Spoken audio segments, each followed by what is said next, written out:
Hey guys, what's up everyone? Welcome or welcome back again to another rack analysis video from the Apex Predator Billiards Club. My name is Apex Selenio, and in today's video this is just going to be a very interesting rack that I thought that I would share with you guys. Of course, all of my videos that I do post on my channel obviously has something to teach you, something that you can take from it to add to your game. Maybe an error that I have made in the rack, which I could have perhaps done something differently. Of course, you know that my channel is a channel and a community for persons to grow, build, improve, and become consistent. All the members of my channel, including myself, we are all students of the game, and of course our aim is to develop, grow, and get stronger. Of course, be sure to smash that subscribe button below if it is this is the first time here on the channel. Drop a like if the content is of great value, and of course share to your pool communities so that we can all get it out there and learn from each other. Alright, so just going to be getting into the video here, starting off with the break shot, and then we're going to be looking at some interesting parts. What went wrong, what went right during the rack. So if we look there that we start off with the break, I do have to say that that was an unproductive break. The cue ball did not hit the one ball as full. It went up the table, which was not the intent. And of course, even though a ball was pocketed, it wasn't one of those control break shots that I usually do. But nevertheless, a break is a break. And if a ball is deposited, you just have to assess the rack from where it is. So as you can see there, I can see the one, but I'm not able to perhaps get a easy pocket for the one. Obviously you can see that the two ball is right here, and so the shot that I'm about to play here is a severe back cut into the side. Very difficult shot. The cue ball is going away from the two, so I'm going to be depending on a little bit of luck here in order to land pretty good on the two. Alright, so that was a really good shot on the one, but now the two ball, that 8 ball I believe, or is that the 6 ball I believe, has snuck into the way of the two. Now when I was running this rack, guys, I must tell you that the shot that I'm about to play here was actually, I was intending on playing a safety. And let me explain the safety that I'm thinking about here. I'm thinking about here that I know I can see a part of the two, but I'm not sure if I'm able to see enough of the two to pocket it into the bottom right corner. So I was planning to actually play a thin cut onto the two, taking it 3 reels to come under the 3 to hide. I know that making the 2 would have landed me on the 3, but missing the 2 would have gotten me safe. So there you can see I'm peeking down, I'm looking, I'm not sure if I can see enough. But I also have to tell you that during this shot, I did learn something valuable about tough cut shots like this. So there you can see it was a beautiful cut. I was very surprised at exactly how clean that went into the pocket, I have to admit. But at the same time, I have to say that it was also a part of my intention to make the ball, and in the event that I miss, I perhaps would have gotten some sort of safety, maybe a defensive safety with distance, or a snooker. But great shot on the 2 there, and a nice bump onto the 3. Now the 3 has wedged up itself onto the 4, so I'm gonna have to use the bridge, as you can see there. And of course I didn't play the 3 ball as hard. Now let me explain something to you about my table. The cloth is a bit old, and it's what I would call a very lazy table, so I have to play the shots a lot harder than I ought to. I don't have a Simone's cloth as yet, and I'm playing on a tough table. The pockets are tight and they're unforgivable, obviously because there's no slickness on the cloth. So that shot there on a slicker table, I would have perhaps gotten a nice little nudge, and I would have perhaps gotten a better shot on the 4. But when I'm playing on this table, it teaches me so much about my game, and it is teaching me so much about adapting to tough situations, because you're not always going to get the best table to play on. you're most times just going to be getting a table that you're just going to have to be doing a lot of adjustments on. So I was really disappointed because I had a nice angle that I could head into the 4, get a little bit of roll, nudge to get a clean shot onto the 4, but this is what basically has happened to me here. So now I'm looking to perhaps play some sort of safety. I'm looking to go 2 rails here, as you can see, but I don't have enough rail after making that thin contact on the 4 to head down. So it's a little bit difficult to play this safety. So I'm in between decisions here.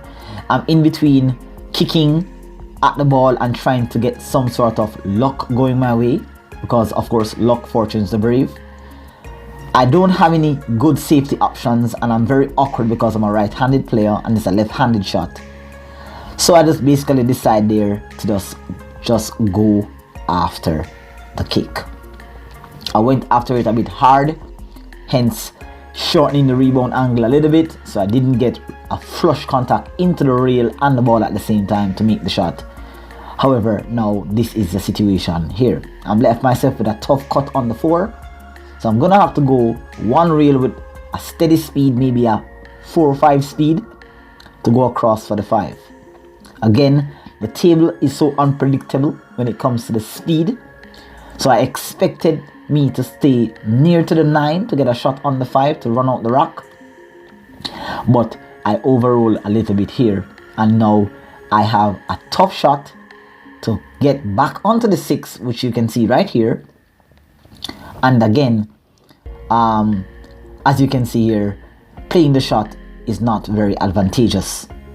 So now what I'm gonna have to do here is that I'm going to have to try to construct some sort of safety. The safety obviously is begging you to play here is just to bank this 2 ball down 2 rails and then bring in the cue ball 2 rails under the 9 with a bit of top left spin. I actually should have played that shot that I just instructed you, but I actually tried to go after the cut. I got a position on the 6, but I missed the 5. So I went attack, and there again I can tell you that the better shot there would have been to play the safety. I'm actually now in a better position now to play that safety, and there that safety, which is a very good one, bringing the 5 ball 2 rails down to the end rail and using the 6 and the 9 as a stopper, I had a better chance of playing that safety with distance. I should have actually played that safety when I did the attack on the 5 the first time, but then again, it's just a learning process for me. So this was a very good safety. Again, this is something that I've been adding to my game for the past couple of months. I realize that it has given me a lot more chance to win. I have a very good kicking ability. As you can see here, I'm lining up a 3 rail contact. This is a devastating safety because I only have but 2 rails that I can see, the short rail, the long rail, and I need to somehow construct or reconstruct a safety from this kick. So a lot of players, when you're kicking at a ball, they tend to kick with the intent of touching, but then the higher up you go into the top echelon level is the more you're gonna have to think about kicking and re-safing. So here is a 2 rail system that I'm using, 1, 2, 3 under the 5. I'm playing 9 balls, so I didn't have to call the 5, but in my mind I knew I wanted to get that 5 into the side because I would have had a shot on the 6.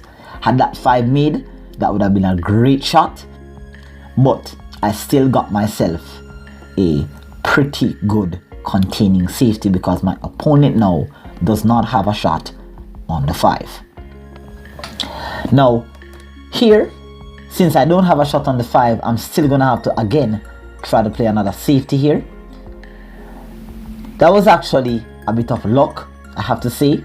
I really shouldn't have bumped that 7, but bumping the 7 gave the 5 a bit more momentum to go up onto the short rail. But again, I got very fortunate in not leaving my opponent with a shot by using the 9 as a blocker. This safety here was not intended, it was very fortuitous, but a safety is a safety, and it's all about creating an opportunity for yourself to get back to the table. So now, this is just an interesting exchange of safeties here where we're trying to create an advantage to get back to the table. So now the intent of this shot now is to try to kick the 5 ball on the left side and using the right spin to check the cue ball using the 9 as a blocker. And that again was another fantastic attempt, another fantastic intent, another great execution of safety play. So now I am back to where I was before when I tried to play that 3 rail. So now I'm gonna have to do that very same shot again, but this time it's a little bit tougher to make contact with the 5, and it is even a lot tougher to get that 5 into another safe zone, because now when I could have actually caught the near rail down to the left corner, the 5 ball is now farther to the middle of the table. So this means now I'm gonna have to use a little bit more spin to close the angle, to open the angle of the first rail and to close the angle of the second rail, which is the long rail, so I can bite the cue ball onto the short rail right there to get in behind the 5. Again, I'm just replicating the shot that I played before, but just looking at it now, I got a bit into it because I executed the shot the first time. I did try to do it again. I thought that maybe just trying to make contact here, 2 rails maybe. I actually did a bit too much. Let's see what happens here. I did try to give the shot a bit more attempt, because remember, even though this is a rack of 9 ball, I'm going to show you a couple of attempts that I actually try to make to try to make contact with the 5. So here I'm about to execute the shot in the actual rack. Alright, 1, 2 rails. You can see that I went below the side pocket, which pretty much allowed me to come shorter. So I need to, as you can see here, I'm just replacing the ball. Obviously I am in a practice session, so I've just placed the ball back to where I think it was before, and I'm trying to see exactly where I need to contact on the rail to get under the 5. So from the first shot, when I touched below the side pocket, I knew that that would not have worked. So I know I'm going to need a little bit more spin to catch just in front of the side pocket. My second attempt there had me went right into the drink. So now I'm experimenting to see here exactly what I need to do. So there you can see, wow, I touched above the side pocket, but I just, for some reason, miraculously went around the 5-3 rails. So this is just a couple of attempts that I am actually trying to make, or trying to do to make contact on the 5. I eventually just gave up there and said, hey, it's not gonna work out today. Anyways, that was a definite ball in hand. Alright, it was a very good safety played from the 5 onto the 9. So there I learned a few routes in terms of making advanced contact onto an object ball when you're snookered real tough. And I also learned some adjustments that I needed to make. So there, that was pretty good on that. Learned something there from that rock. I got a ball in hand, but again, this is something that a lot of players, including myself, as you can see there, we make a lot of mistakes when it comes to just assessing the rack a bit more. Let's pull that up a little bit. Alright, I got a ball in hand on the 5. Let's see here. After trying a couple of attempts on the 5 ball, I did here, alright, 1337. I did here, got a ball in hand. The 7 does not have a,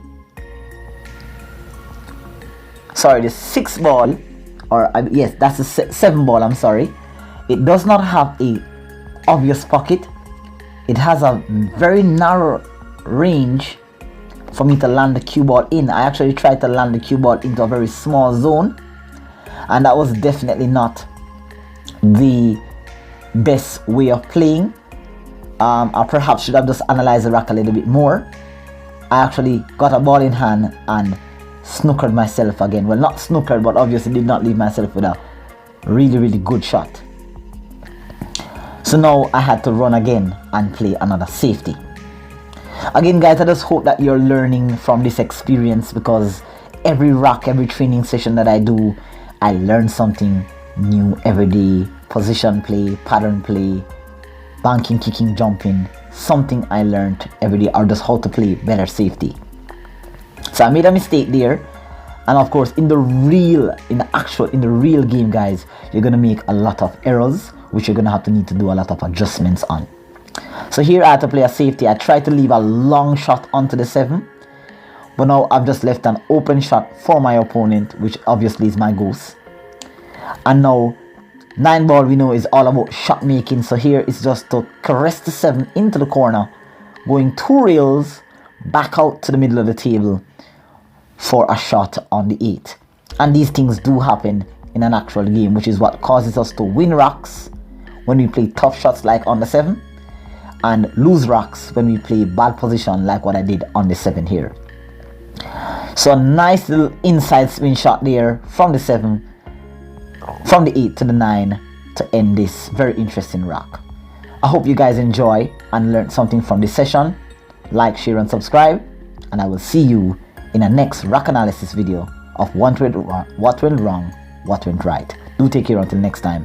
Apex Selenium signing out.